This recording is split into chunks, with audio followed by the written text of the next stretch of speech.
La indiferencia del mexicano ante la muerte se nutre de su indiferencia ante la vida. El mexicano no solamente se postula la intrascendencia del morir, sino el vivir. Nuestras canciones, refranes, fiestas y reflexiones populares manifiestan de una manera inequívoca que la muerte no nos asusta, porque la vida nos ha curado los espantos.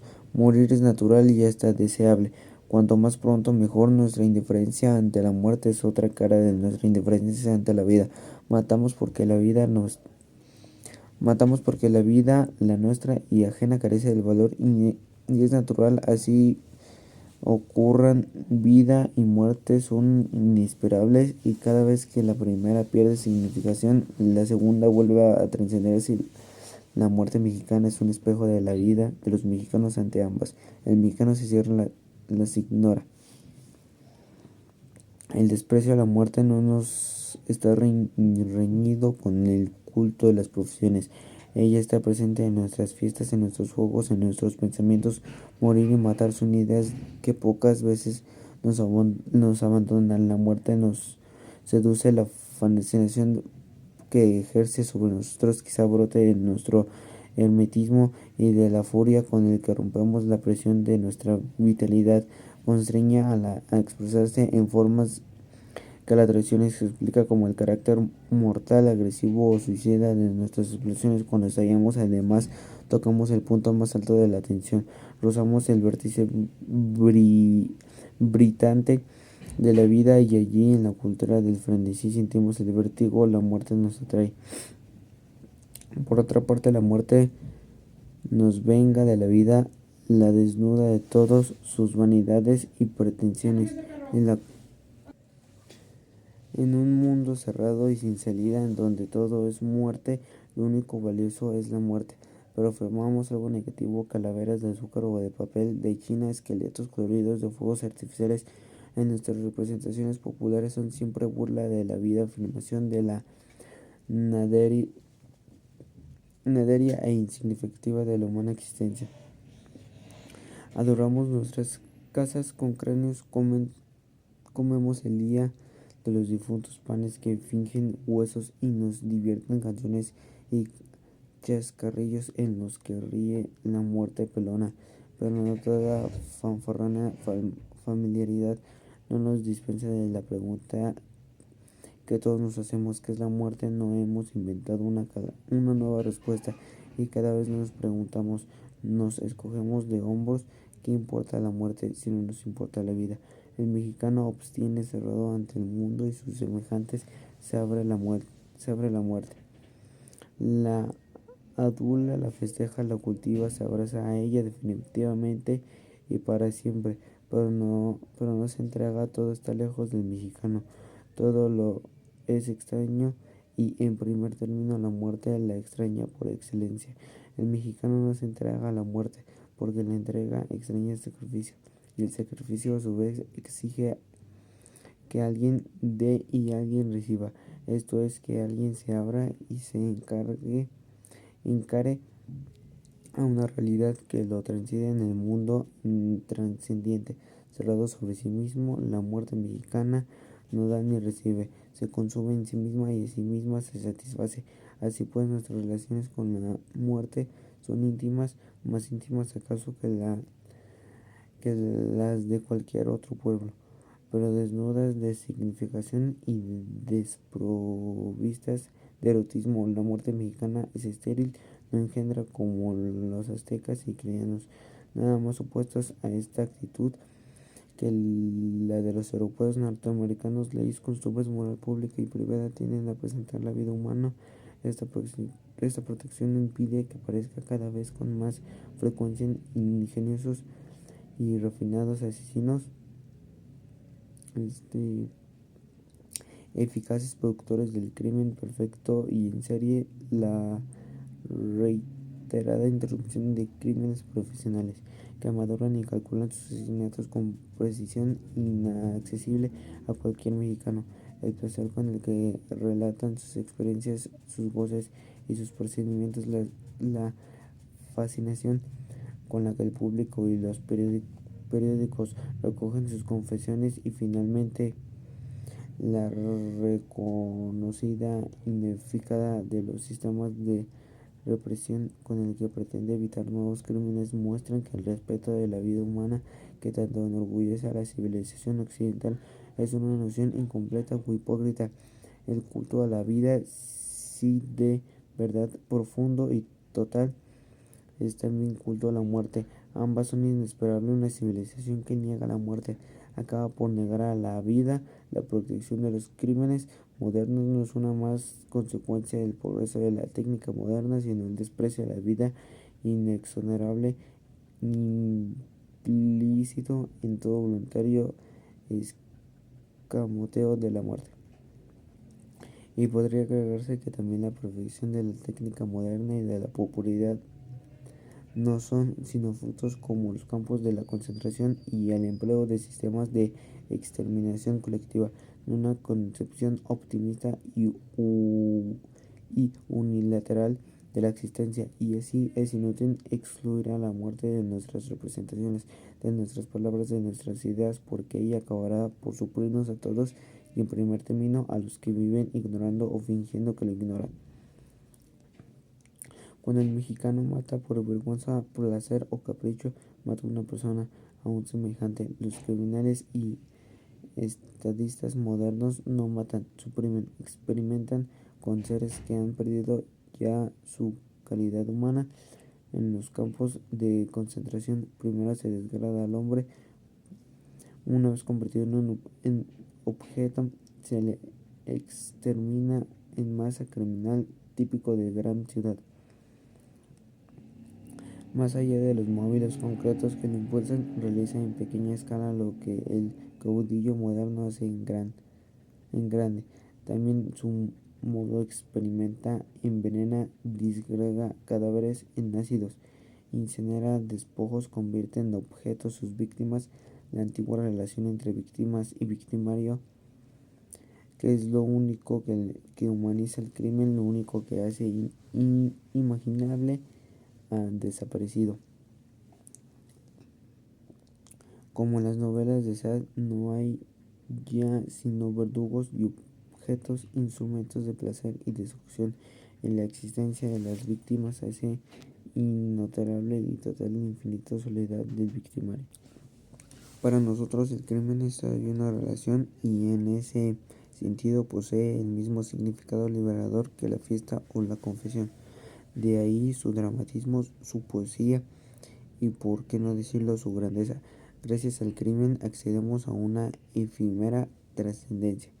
En los primeros versos de la octava elegía de Duco dice que la criatura, el ser, en su inocencia animal, contempla lo abierto, al contrario de nosotros, que jamás vemos hacia adelante, hacia lo absoluto.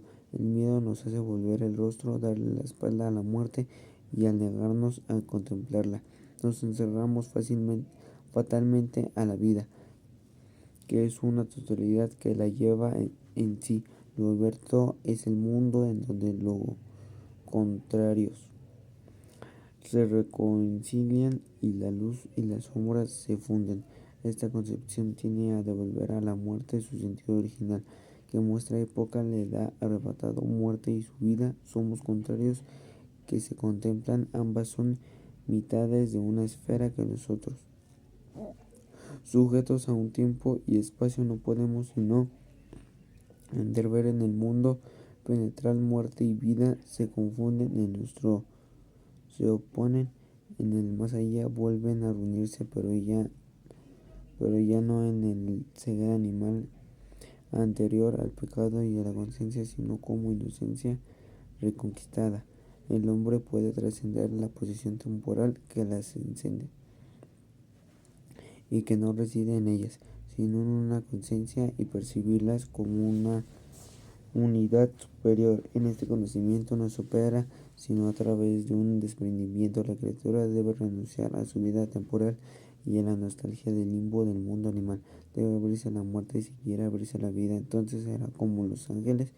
Así, frente a la muerte hay dos actitudes: una hacia adelante que la concibe con una creación, otra de regreso que se expresa como fascinación ante la nada o como nostalgia del limbo. Ningún poeta mexicano o hispano, con la excepción acaso de César Vallejo, se aproxima a la primera de estas concepciones. En cambio, dos poetas mexicanos, José Gorrostiza y Javier Villaurrutia, encarnan en la segunda de estas dos direcciones. Si para Gorrostiza la vida es una muerte sin fin, uno continuo de despeñarse en la vida, para ver la vida no es más que una nostalgia de la muerte. La afortunada imagen que da el título del libro, Nostalgia de la muerte, es algo más que un acierto verbal. Con él, su autor quiere señalarnos la significación última de la poesía de la muerte como nostalgia y no como fruto o fin de la vida. Equivale a afirmar que no venimos de la vida, sino de la nariz. Esta observación corre el riesgo, al parecer, para una vana paradoja o la reiteración de un viejo lugar: como todos somos polvos y vamos al polvo. Creo, pues, el poeta desea encontrar la muerte, que es en efecto nuestro origen, una revelación que la vida temporal no le ha dado, la de la verdadera vida.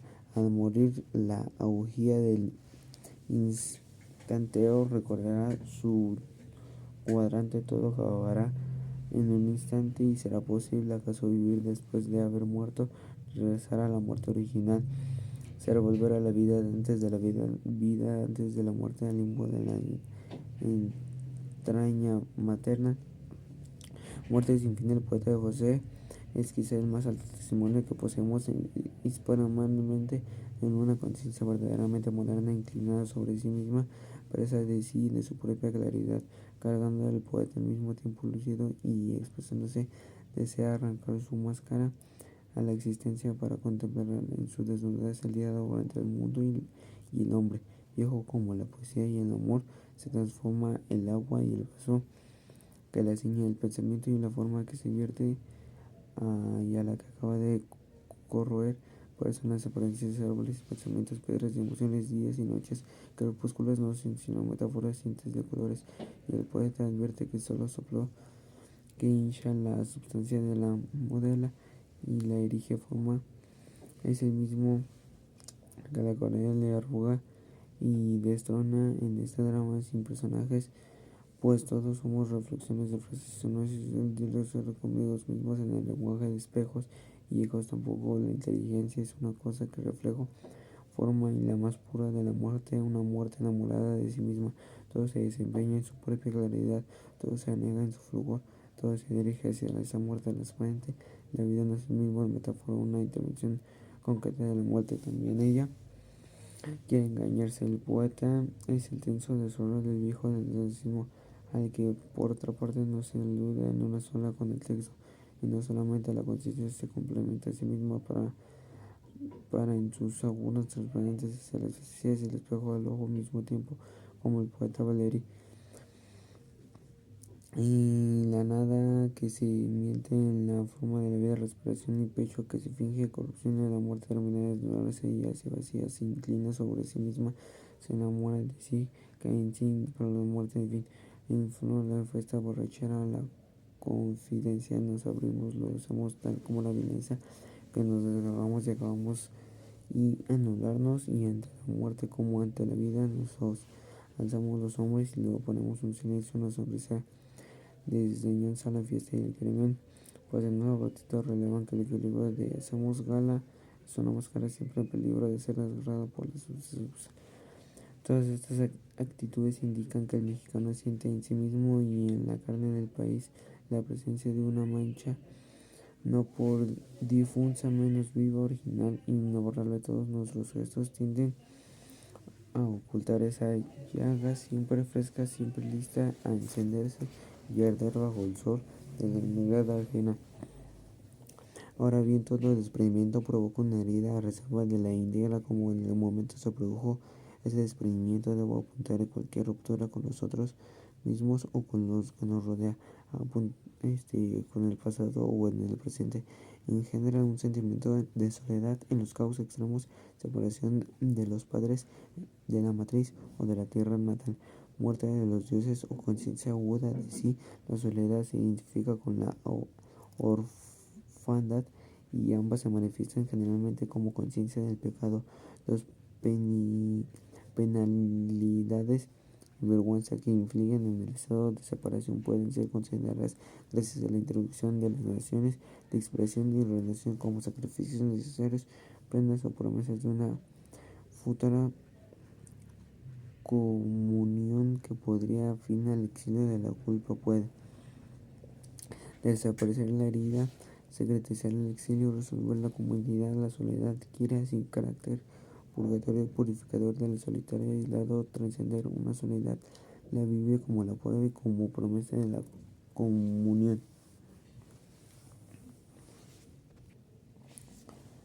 Los hijos de la Malinche. La extrañeza que provoca nuestro erotismo ha creado la leyenda del mexicano. Ser insondable, nuestro recelo provoca el ajeno, y nuestra cortesía atrae nuestra reserva y hiela, y inesperadas violencias que nos desgarran el esplendor convulsivo solamente o solemne de nuestras fiestas, el culto a la muerte, el desenfreno de nuestras alegrías y de nuestros duelos acaban por desconectar al extranjero. La sensación que causamos no es diversa a la que producen los orientes, también ellos chinos, indostanos o árabes, son herméticos e inesperados. También ellos arrastran en andrajados un pasado todavía vivo. Hay un misterio mexicano como hay un misterio amarillo y uno negro. El contenido concreto de esas representaciones depende de cada espectador, pero todos coinciden en hacerse en nosotros una imagen ambigua. Como no contraria, no somos gente segura y nuestra respuesta, como nuestros silencios, son imprevisibles, inesperados, traicioneros. El crimen y el amor se agapan en el fondo de nuestra mirada, atraemos y repelemos. No es difícil comprender los orígenes de la actitud. En todas partes representan el elemento más antiguo y secreto de la soledad para todos, excepto para ellos mismos. Encarnarán lo oculto, lo escondido, y que no entreguen sino difícilmente su tesoro enterrado en vigía que madura en las entrañas terrestres, y la vieja sabiduría escondida entre los pliegues de la tierra. La mujer, otro de los seres que vive aparte, también es figura endémica, mejor dicho, que la enigma semejanza del hombre de raza o nacionalidad extraña indica repele. Es la imagen de la fecundidad para sí mismo de la deidad, de la destrucción, cifra viviente de la extrañeza, universo de su radical heterogeneidad. La muerte esconde la vida, la muerte. ¿En qué pienso acaso, siente de veras, es igual a nosotros? El sadismo se inicia como venganza ante el desgracismo. Es notable que nuestras representaciones de la clase obrera no estén teñidas de sentimientos parecidos, a pesar de que también vivía alejada del centro de la sociedad, incluso físicamente reducida en los barrios y ciudades especiales. Cuando una novelista contemporánea introduce un personaje que simboliza la salud o la destrucción, de la fertilidad o de la muerte, nos escoge como podría esperarse a un obrero que encierra en su figura la muerte de la vieja soledad y el nacimiento de otra. Para encarnar esas virtudes crea personajes de razas antiguas y no europeas, o inventa la figura de Moses, un guardabosques, un dibujo de la sierra. Es posible que en la infancia de Lawrence transcurra entre las minas de carbón. Iglesias explica que la deliberada ausencia es sabio para que detestaba a los obreros tanto como los burgueses.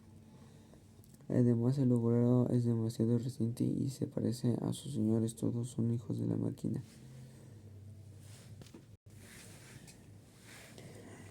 En suma, la historia podrá escalar el origen de muchos de nuestros fantasmas, pero no los dispara, solo nosotros podemos enfrentarnos a ellos. O dicho de otro modo, la historia nos ayuda a comprender ciertos rasgos de nuestro carácter, a condición de que seamos capaces de aislarlos y denunciarlos previamente. Nosotros somos los únicos que podemos contestar las preguntas que nos hacen la realidad de nuestro propio ser. Eh, Cada letra y cada sílaba están animadas de una vida doble, al mismo tiempo luminosa y oscura, que nos revela y ocultar palabras que nos dicen nada y dicen todo. Los adolescentes, cuando quieren presumir de hombres, lo pronuncian con voz ronca. Las repiten las señoras ya para significar su libertad de espíritu, ya que para mostrar la verdad de sus sentimientos. Cada país tiene la suya. En la nuestra, en sus breves y desgarradas, agresivas, chispeantes sílabas, conocerla, usarla en vez de aflojarla. A nuestros labios, la condición de nuestro ser, conocerla, usarla, arrojarla. Toda angustia, tensión que había se expresa en una frase que nos vive a la boca cuando la corea, la alegría, el entusiasmo nos llevan a exaltar nuestra condición de mexicanos. ¡Viva México, hijos de la chingada! Verdadero grito de guerra cargado de una electricidad particular. Esa frase es un reto y afirmación, un disputa dirigido con un enemigo imaginario y una explosión en el aire. Nuestro grito popular nos desnuda y revela cuál es esa llegada. Alternativamente mostramos o escondemos, pero no nos indica cuáles fueron las causas de esa separación y negación de la madre, ni cuando se realizó la ruptura. La reforma parece ser movimiento que el mexicano, sin la independencia, cortará los lazos políticos que nos unían. España, la reforma niega que la nación mexicana es tanto que proyecto histórico, continúa la tradición colonial. Juárez y su generación fundan un estado cuyos ideales distintos que animan a la Nueva España o las sociedades precortesinales en el Estado mexicano proclaman una constitución universal y abstracta del nombre de la República, no compuesta por criollos, indios y mestizos, como gran amor por los matrices y respeto a la naturaleza heteróclita del mundo colonial, especifican las leyes indias, sino por hombres a secas. El mexicano y la mexicanidad se define como ruptura y negación, y asimismo como búsqueda, como voluntad para trascender ese estado de exilio. En suma, como viva conciencia de la soledad histórica y personal. La historia que no nos podía decir nada sobre la naturaleza de nuestros sentimientos y de nuestros conflictos, si nos puede mostrar ahora cómo se realizó la ruptura y cuáles han sido nuestras tentativas para trascender la soledad.